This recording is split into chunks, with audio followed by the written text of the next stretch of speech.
My next guest says the U.S. could find an ally in India. Arvind Subramanian is a senior fellow at the Peterson Institute and also author of the book India's Turn, Understanding the Economic Transformation, and it has been quite a transformation there.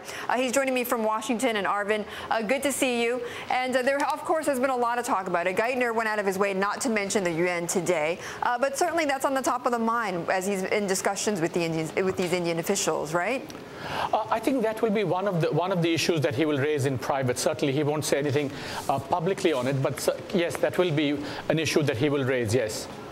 And he's got to walk a delicate balance, right, between having India help, but also India at the same time doesn't want to criticize China too much. That's correct. You see, it all starts with the fact that the Chinese currency impacts on countries like India as much, if not more, than countries like the United States, because India and China actually compete in their own markets and in third markets. So a weak yuan affects Indian industry. The problem, however, is, as you said, India will not want to go public on China because it won't want to be seen as ganging up on China, because India, on the one hand, has this relationship with the US that it wants to foster and build upon. Right. On the other hand, it also has a relationship with China, which is in its neighborhood. So India has to walk the delicate balancing act. So what could they do? What could the finance ministry, what could the central bank do? So what I think Tim Geithner could do is that, kind of lobby the Indians for some support, and then raise the currency issue in the G20 later on this summer.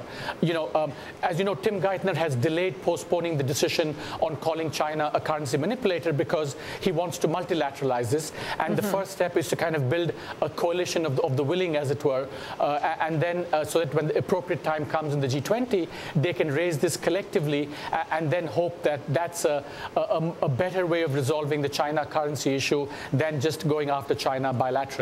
Right, it's going to have to be more than one country on board. On the flip side, though, Arvind, not to sound too crude about it, but does China care about India and have their influence?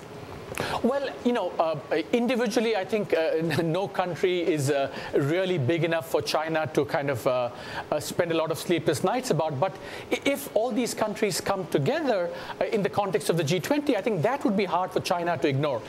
If the US beats up on China, China can say, oh, the US is a bully. But if the US assembles a broader coalition, that's going to be more difficult for China to fend off. And I know that the Fed Vice Chairman, Donald Kohn, who's leaving by June, is on this trip with Geithner. Does he help the situation? How does he help it?